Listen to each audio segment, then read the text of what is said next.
বিসমিল্লাহির রহমানির রহিম। সংবর্ধনা অনুষ্ঠানের সম্মানিত সভাপতি, উপস্থিত মুরব্বিয়ান, আপনারা সকলেই আমার ব্যক্তিগত তরফ থেকে এবং আমার পরিবারের পক্ষ থেকে সালাম, অভিনন্দন এবং শুভেচ্ছা।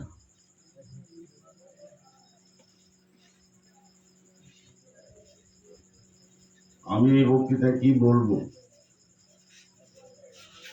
আমার তো সেই ভাষা নাই।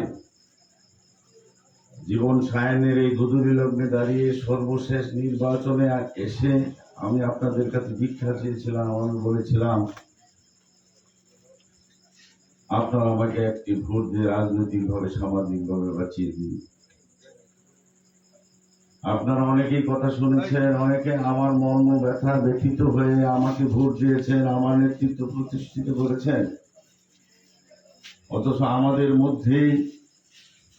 মধ্য থেকে অনেক ভাইয়েরা আছে, তাদের পাষাণ হৃদয় আমি গলাইতে পারি নাই।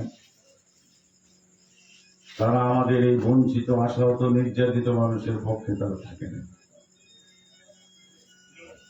আমি আপনাদের ঋণ কোনোদিন কোনো কালেই আমি শোধ করতে পারবো না। আমি শুধু একলা কেন, আমার 14 পুরুষ, আমার রক্তের উত্তরাধিকার নতুন প্রজন্মের মানুষের এই ঋণ কোনোদিন শোধ করতে পারবে না। সারা বাংলাদেশে নির্বাচন হয়েছে, উপজেলা পরিষদ নির্বাচন হয়েছে, কিন্তু হালুয়াঘাটের নির্বাচন একটা ইতিহাস সৃষ্টি করেছে।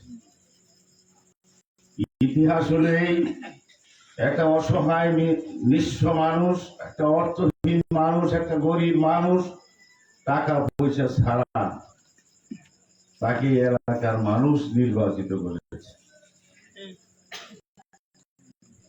এই বিষয়টা সারা দেশে বাইরে হয়েছে। আমার নির্বাচনের ফলাফল দেরি হওয়ার কারণে এবং নির্বাচনের প্রাক্কালে এই যে রতির মহানীরা সাবেক এমপি, নতুন কোন এমপি মন্ত্রীরা পক্ষ অবলম্বন করতে পারবে না। সেখানে আমাদের নির্বাচনী এলাকার মাননীয় জাতীয় সংসদ সদস্য শেখ হাসিনার কথাও তিনি মানেন না। তাদের দলের মহাসচিব, সাধারণ সম্পাদক ওবায়দুল কাদের সাহেবের কথাও তিনি রাখলেন। সংবিধানের কথাও তিনি মানলেন না, আইনের কথা মানলেন না। নির্বাচন কমিশন কর্তৃক যে আচরণ বিধি, এই আচরণ বিধিকে বৃদ্ধাঙ্গুলি দেখিয়ে তিনি নাজিমউদ্দিন সাহেবের পক্ষ অবলম্বন করেছেন। আমরা লিখিতভাবে কাগজে কলমে তার বিরুদ্ধে নির্বাচন করাকালীন সময়ে আমি হামিদ চেয়ারম্যান এবং ডেভিড রানা দুবৌরা, আমরা দুইজন প্রার্থী কাগজে কলমে ব্ল্যাক এন্ড হোয়াইট ভাবে তার বিরুদ্ধে অভিযোগ আমরা দায়ের করেছি। যাই হোক, নির্বাচন হয়ে গেল। নির্বাচন পরবর্তী সময়ে আমরা আশা করেছিলাম, বিশেষ করে হালুয়াঘাটের যে রীতিনীতি, যে কালচার, আমি 2-3টা ঘটনার কথাই বলবো।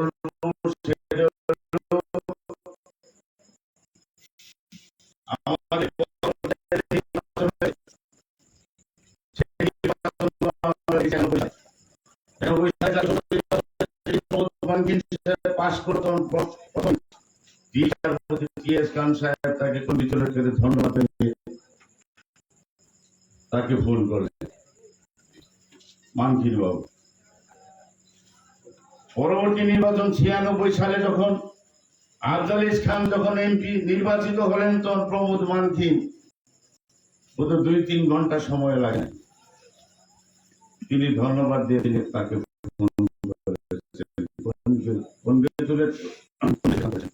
ধন্যবাদ দিচ্ছি।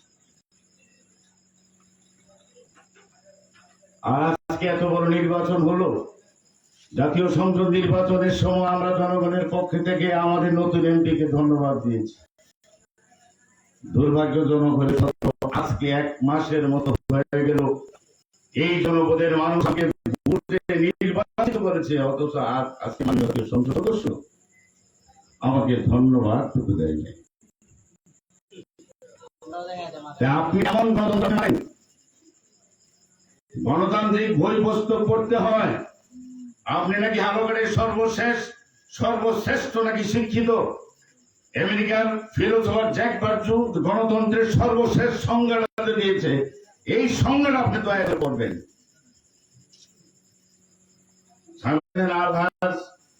কামরুল ইসলাম সাহেবকে সমন্বয় পরিষদের প্রতিনিধি রেগুলেশন করে তিনি পাঠিয়ে দিয়েছেন এমপি মহোদয়। আমার যদ্দূর জানা ভুল হইতে পারে, সেটা হলো তিনি সমন্বয় পরিষদের উপদেষ্টা, তিনি উপদেশ দিবেন, সেই উপদেশ অনুযায়ী সমন্বয় পরিষদ চলবে। উপদেশটা কি হবে? সরকারের স্বার্থ, জনস্বার্থ, জনকল্যাণের জন্য, এলাকার উন্নয়নের জন্য যা যা তিনি নির্দেশনা দিবেন, উপদেশ দিবেন, আমরা মানতে বাধ্য, আমরা সেলুট দিব। এটা হলো আইন, এটা হলো বিধান। কিন্তু আমি বুঝতে পারি না, আমি পারি এখনো আমি আইনের বইগুলা কিনি নাই। আমি ওই আইনের বইগুলা কিনবো, আমি পড়বো, আমি শিখবো, আমি দেখবো। অতীতে আমরা দেখেছি, যখন 91 সালে যখন প্রমোদ ওয়াঙ্গি সাহেব এমপি ছিলেন, তখন তার উপদেষ্টা অন্য কাউকে বানায় না, তিনি নিজেই ছিলেন। পরবর্তী সময়ে যখন তিনি মন্ত্রী হলেন, তখনও প্রমোদ ওয়াঙ্গি সাহেব নিজেই ছিলেন, আফজাল খান সাহেব নিজেই ছিলেন, জুয়েল সাহেব তিনি নিজেই উপদেশ দিয়েছেন। অনেক নতুন আইন হয়েছে কিনা জানি না, অনেক এমপির উপদেষ্টা হিসেবে সমন্বয় পরিষদের সম্মানিত সদস্য হিসেবে আলহাজ কামরুল ইসলাম সাহেবকে নির্বাচিত করেছেন, নিয়োগ দিয়েছেন। এই কারণে আমরা 2 নম্বর ইউনিয়নের মানুষ বড় ভাগ্যবান, 2 জন নেতা আমরা পাইছি। তাই সেই হিসাবে আমি তো এমনি নিনি, আমি তো থাকবো। আমি বলছি যে আমি কিছু দিতে পারি আর না পারি, আপনাদেরকে সম্মান দিব, সম্মানিত করব। তাহলে উন্নয়ন সমন্বয় পরিষদের 2 জন প্রতিনিধি যেহেতু পাইছে, ওরা তো খামসায়া উন্নয়নের জন্য হালগড়ে অনেক ইউনিয়নের হিস্সা বঞ্চিত করে খামসায়া 2 বন্ধু তুলে আয়। কারণ অতীত ইতিহাসে ছাত্রলীগের নেতৃত্ব দিচ্ছে বলে সামিদুল সাহেব আমার জুনিয়র ছিল, আর বন্ধু সুলভ এই কামরুল আমার জুনিয়র ছিল। আমার সাথে যারা নেতৃত্ব দিয়েছে, আমার কমিটিতে যারা মেম্বার 6-7 জন চেয়ারম্যান এই হালগড়ে আছে, বর্তমান যে মেয়র সেও আমার শিষ্য। আমি এরকম দুর্ভাগা, সর্বশেষ ঠিকানা হইল উপজেলা পরিষদ। আমি যদি সোনার যদি জন্ম হইতাম, তাই অনেক আগেই অনেক বড় নেতা হইতে পারতাম, কিন্তু এই ভাগ্য আমাকে তারা করেছে। যাই হোক, জীবনে শেষ সময়ের মধ্যে আপনারা যে সম্মান দিয়েছেন, আমি কথা দিয়ে গেলাম, আমি যা পাবো সমস্ত প্রকাশিত করে দিই। আমার আনারসের পরিবার ছাড়া অন্য কোন পরিবারের সদস্যদেরকে আমি এলাউই করব। আমার মৃত্যুর দিনে আমার জানাজার মধ্যে যে সকল নেতারা, মেম্বার, চেয়ারম্যান পাগার ধরে বেচা বিক্রি হয়েছে, তাদেরকে নিয়ে হামিদ চেয়ারম্যান সংসার করবেন, আপনাদেরকে নিয়ে আমি হামিদ চেয়ারম্যান সংসার করবো।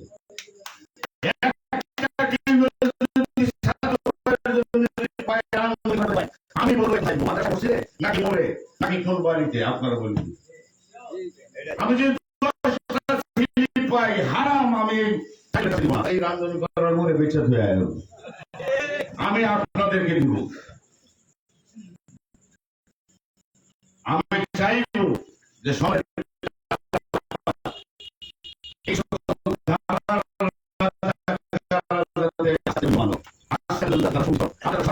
আমাকে সহযোগিতা করবেন, আদেশ দিবেন, উপদেশ দিবেন যে এটা তোমার ভুল হচ্ছে, তুমি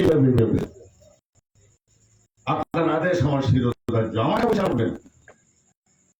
অতীতে মানুষ আমাকে যেভাবে লালন পালন করেছে, আমি বিশ্বাস করি 5 বছর আপনার কোন জীবন যতদিন থাকে আমার হিসাবে অন্যরা। আজকে 100 টাকার দরকার, আমি আপনার কাছে 100 টাকায় চাই, আগামী দিন আল্লাহ আমাকে চালাই। তবে জেনে রাখবেন, আমাদের বিরুদ্ধে কিন্তু অনেক ষড়যন্ত্র হচ্ছে। প্রথম তারা বলছে শপথ হবে না, গ্যাজেট হয়েছে, শপথ পাইতো না, 11 তারিখ শপথ।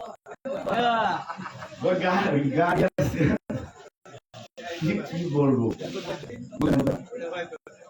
অনেক ধরনের ষড়যন্ত্র হচ্ছে। এই কারণে আপনারা দয়া করে আমাকে সহযোগিতা করবেন, আদেশ দিবেন, উপদেশ দিবেন। আপনাদেরকে নিয়েই 5টা বছর আপনাদের কর্মচারী হিসেবে, সেবাদার হিসেবে আমি থাকতে চাই। আপনারা শেষ সময়টার মধ্যে, অনেক রাত হয়ে গেছে, শেষ সময়টার মধ্যে বলি আমি, সেগুলো আপনারা দয়া করে আপনারা যাবেন। আমার দরজা আপনাদের জন্য সব সময় খোলা, সরাসরি কথা বলবেন। আমি অতীতে ওয়াদা করেছি, আজকেও এর মধ্যে অন্যতা হয়,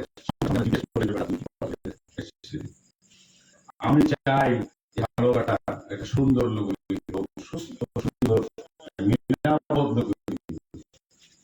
বড় বড় আশা করেন, অন্যের রাস্তা উদ্বোধন করতেছেন, পরিষদ থাকাকালীন সময় কয়েক কিলোমিটার রাস্তাটা করেছে, 10 কিলোমিটার রাস্তার দরকার। আর বিভিন্ন মসজিদ মাদ্রাসা তো আছে, বিভিন্ন গ্রোথ সেন্টার গুলা, আমাদের গ্রোথ সেন্টারের সমন্বয় করা হতো। নাইনটাবাড়ি যুবদল পরিষদের যে উন্নয়ন কার্যক্রম হয়েছে, ভালো তাতে বেশি হয়েছে। আপনি আপনি ফুলপুর যান, নাইনটাবাড়ি দেখেন, বিশ্বাস করেন নেতা নেত্রীরা পরে আর ভালো গাড়ির কথা স্মরণ করে।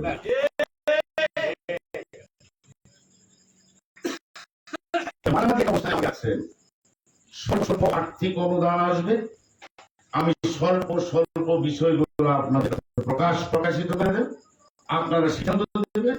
আমি কর্মচারী হিসাবে রাস্তার কাম এই তো খুশি তো আমার জন্য করবেন এবং আমরা কাজ করতে চাই।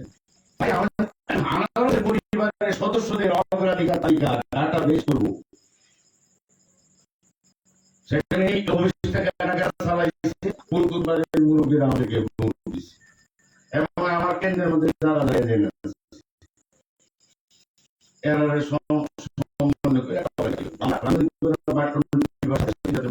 নাম আসে, মানুষের মানুষ এই নতুন হায়ার করে আর জীবনে আর